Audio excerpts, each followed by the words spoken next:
Hi everyone, I'm Shane Stevenson, Director of Museum Collections Curator here at the Buffalo Naval Park. And again, I'm with Lucas, driving from the eastern part of the state. We're in town for our symposium, right? The National Maritime Historical Society and the Historic Naval Ship Association Symposium, and that's what brings Lucas here today. We are standing in an extremely familiar area. We are on the second deck, right around frame 35. I just did a video about the Galveston and the Little Rock and why the barbette was removed for turret 62, but what eventually came Mount 51 here on the USS Little Rock, and that sparked an idea in Lucas. And why don't you explain what you did after that? Yeah, so basically we know that there used to be a barbette here that went around us, and we know that Little Rock used to have turret 63 and 64, and so we found where those two turrets were, and we found that when they were removed they left this kind of octagon shaped weld in the overhead. Cut weld, yes. Yeah. So we thought there should be something like that around here. And so I went on the virtual tour online and found that this room here was on the virtual tour. Yeah, how interesting. Room 207 and a half. Yeah. So in this room, up in the corner here, we can see a weld that's coming out of the bulkhead. But it's not just coming out of the bulkhead, it's also cutting through the beam.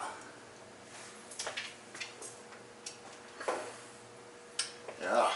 And you can see on the left half, that beam is riveted to the overhead, and the right half, the beam is welded to the overhead. So that tells us that the left half comes from a different time than the right half. And also the angle that it's coming out of it is, the 45 degrees like an octagon. Yeah, so what you're saying is you see the two rivets, or there are actually like 4 rivets there, and then you come to the interior of the cut weld, right? And now you just have weld. Right. So it was riveted in its original configuration when the barbette was here. Right. Yeah, and then they added this steel, but it was welded. Yes. So that's what tipped me off to where to look. And after being here and looking around some more, we've been able to find just about the entire octagon shape.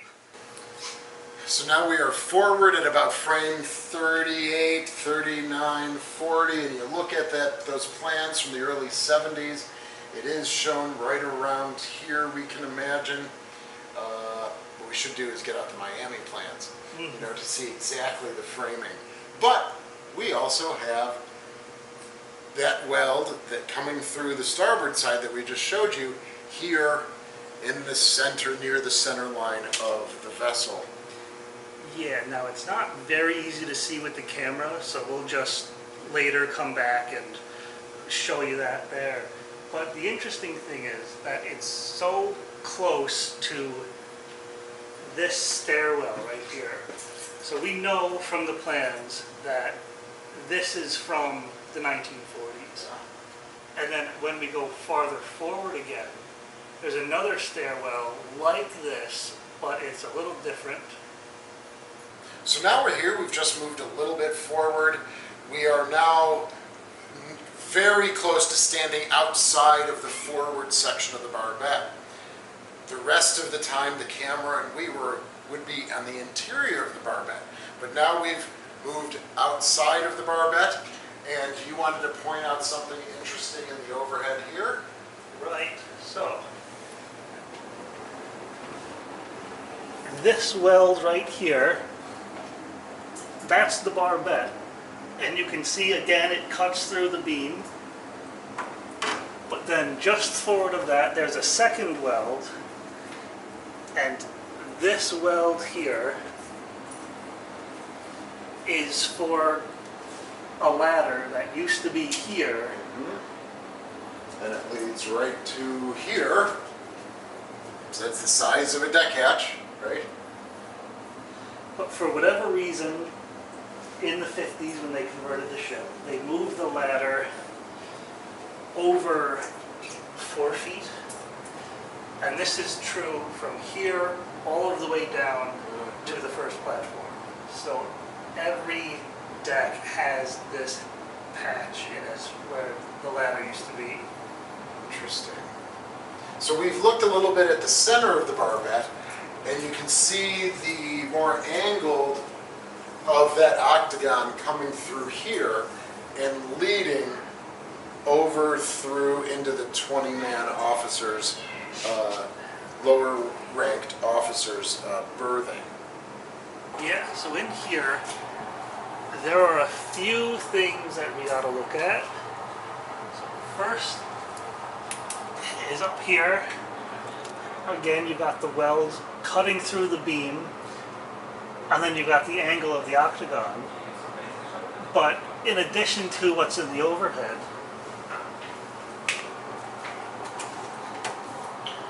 on the deck itself, we've got another horizontal slanted weld that's just about in the same spot as in the overhead. But then over here, it might be hard to see, but there's a curved weld here, and we think that these welds are where there are beams underneath us in the overhead where the barbette still exists. So we'll go down now to take a look at that. So now Lucas and I are on the third deck, and what do we see? All of a sudden, boom, the barbette for turret 62/mount 51, it suddenly reappears. And again, because of that Galveston and the changeovers with the flagships, they cut it out on the second deck to make more space. So what are we seeing down here in the overheads that might be the same or different from just one deck above us? Right, so we've got a circular beam here, and we think that is that circular weld that we saw on the deck. Right behind the door. Right behind the door. Yes. And we can follow it around here. And so in this corner, you've got that two angled welds that kind of match what was up in the overhead above us. So what we're seeing on the deck in that officer's 20-man berthing is what we're looking at now down below. Octagon there, circle here. Yeah, I think these are probably those same welds that we were looking at. Yeah, so Lucas and I thank you for coming on this journey with us regarding a pretty common space that we've discussed before together and independently for turret 62/mount 51. But we've also seen some variations that we didn't really pick up on until filming this video. So Lucas, what are you seeing? Yeah, so every turret barbette cutout that we found is an octagon. But here, when they installed the turret, it looks like they used circular welds, and that's also true for turret 61, except below us we found more octagonal welds.